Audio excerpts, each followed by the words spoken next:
Hello అందరికీ happy Sunday and happy friendship day అందరికీ. ఈరోజు సండే స్పెషల్స్ మా ఇంట్లో. మా పాపకేమో సాంబార్ కావాలంట, మా హస్బెండ్కేమో మటన్, నాకేమో చికెన్. 3 వెరైటీస్. మళ్ళీ రేపు నుంచి శ్రావణ మాసం కదా, తినం కదా, అందుకే ఈరోజు మీకు అన్ని వెరైటీస్ ఎలా చేస్తానో చూపిస్తున్నా.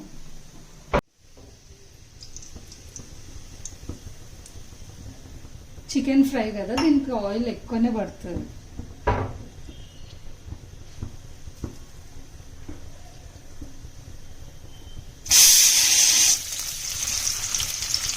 ఆనియన్స్ వేసుకోవచ్చు, చిన్న కట్ చేసి వేసుకోండి ఆనియన్స్. ఇది ఆల్రెడీ నేను చికెన్ ఫ్రై పెట్టినాను, చూడండి మీరు. నెక్స్ట్ ఇది నార్మల్ చికెన్ ఫ్రై.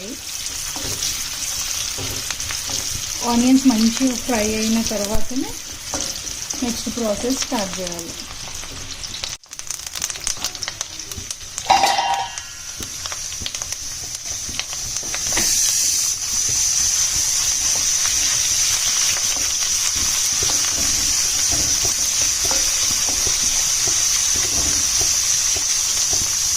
ఆనియన్ మంచిగా ఫ్రై అయిన తర్వాత కొంచెం కరివేపాకు, అల్లం వెల్లుల్లి పేస్ట్ వేసేసి మంచిగా ఫ్రై చేసేసుకోవాలి. ఇందులోకి చికెన్ తీసుకోవాలి.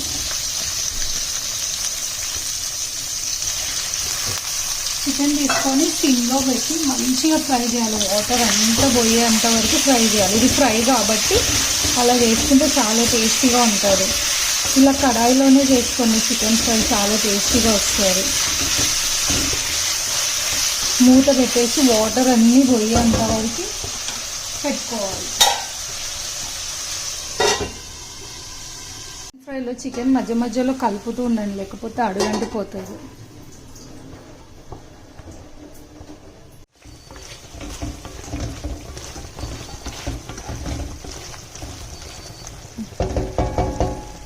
మంచి మధ్య మధ్యలో ఇట్లా కలుపుతూ ఉండాలి, లేకపోతే మొత్తం మాడిపోతుంది.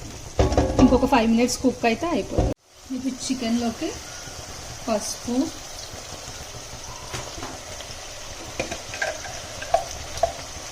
కారం మీ టేస్ట్కి తగ్గట్టు వేసుకోండి. ఇవన్నీ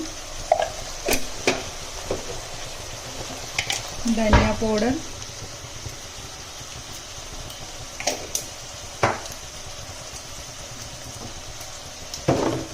సాల్ట్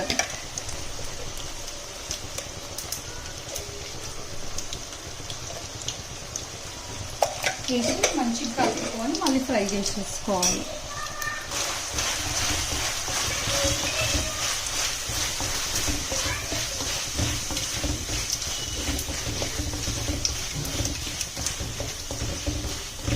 దగ్గరికి కర్రీ అంతా దగ్గరికి అయ్యేంత వరకు మంచిగా ఫ్రై చేసేసుకోవాలి.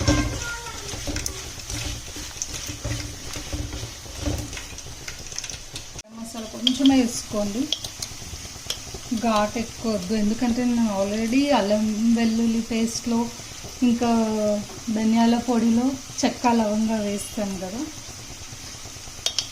మళ్ళీ ఘాట్ అయిపోతుంది కర్రీ. మీరు కూడా శ్రావణ మాసం తినరా నాన్ వెజ్, నాకు మెసేజ్ చేయండి.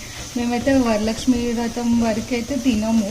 ఆ తర్వాత కూడా నేను తినగానే మా హస్బెండ్ కోసం కుక్ చేస్తుంటాం.